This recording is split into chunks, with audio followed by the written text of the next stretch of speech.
Good afternoon, everybody. From the Williamsport Sun-Gazette, I'm Mitch Rupert, standing alongside the Dr. Chris Masse. We're here in South Williamsport for day one of the 2012 Little League World Series. Standing out here in center field behind Lombardi Stadium, it looks like California, Connecticut getting ready to go for the first U.S. game of the day. Doc and I are here. We're going to talk to you a little bit about the U.S. side of this Little League World Series field.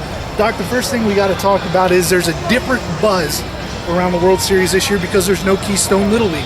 Last year was just different. 30,000 fans a game, 40,000 on the first night. Is it just a different buzz this year without Keystone?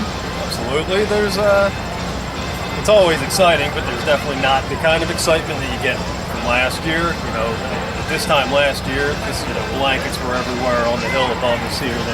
Everything was everybody was camped out there, and you had that World Championship atmosphere every day, and you feel like it's a Thursday opening round day right now. You don't have that championship buzz. Still exciting nonetheless.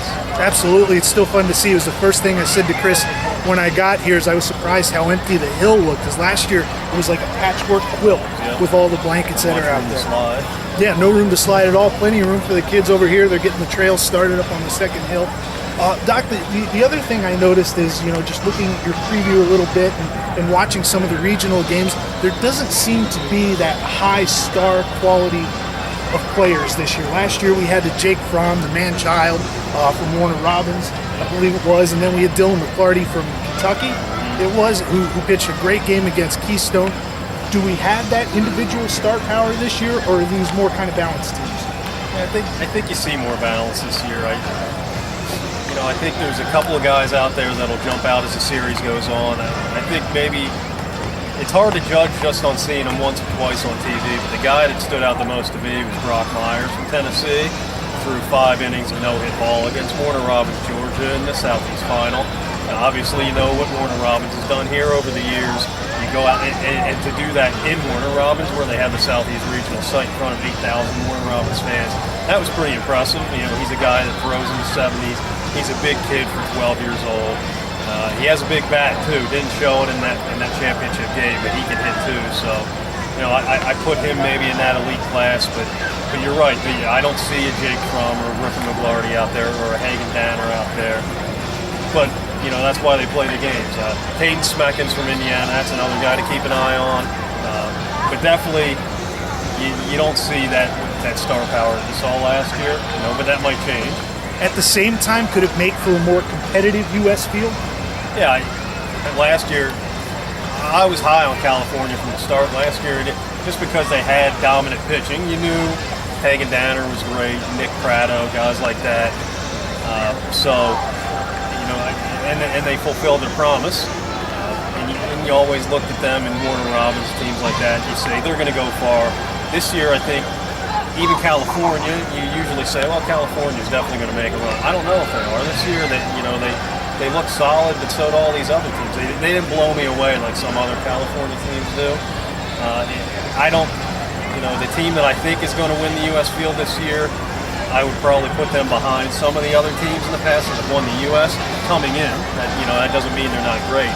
So I think that will make for some fun games. Doc, give me your 3 teams that you think can make a run here deep into the U.S. field.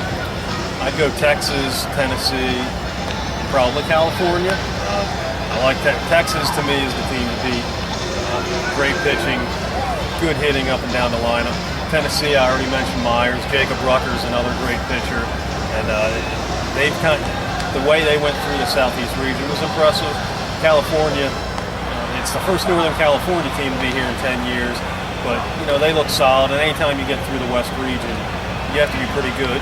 Connecticut's another team to keep an eye on. They're getting ready to play California here. I think whoever wins this game has a chance to make a run deep into this thing. I think Tennessee is a team Doc and I both talked about in the office is kind of being one of those sneaky, kind of quiet teams. Really good fundamental team, it seemed, but you're not quite ready to make that pick for them. And Doc's going to pick a California team, probably, especially from Northern California, the San Francisco area. Absolutely. So he's going to say they're born winners because they're probably 49ers fans, right? Absolutely, and we're going to bond. I'll remain neutral, but if I see him in the press conference, I'll sneak in some, how we're going to win how the Niners are going to win the Super Bowl, some questions like that.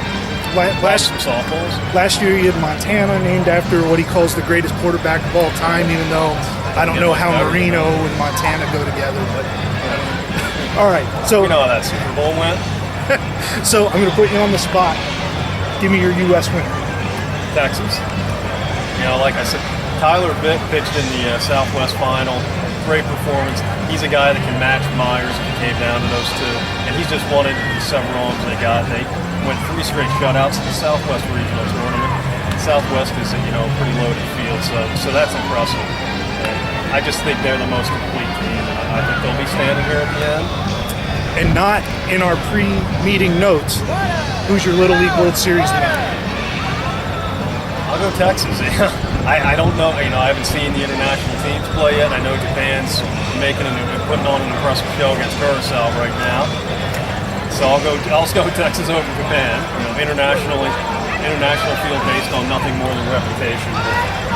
The American side's had the upper hand in recent years, so I'll go with Texas to win it all. There's not much more I enjoy than putting Doc on the spot with a question he's not ready for. That'll do it for us here from Lamini Stadium and from the Little League World Series. You can follow all of us from the Sun-Gazette sports staff, myself, Chris, Ben Burrows, Ben Brigandy, Jake Felix, Brett Crosley, John Girardi. All of us are on Twitter. We'll put our Twitter handles up for you. From Thursday, here at the Little League World Series from the Williamsport Sun-Gazette, he's the Dr. Chris Masse. I'm Mitch Rupert. We'll talk to you later.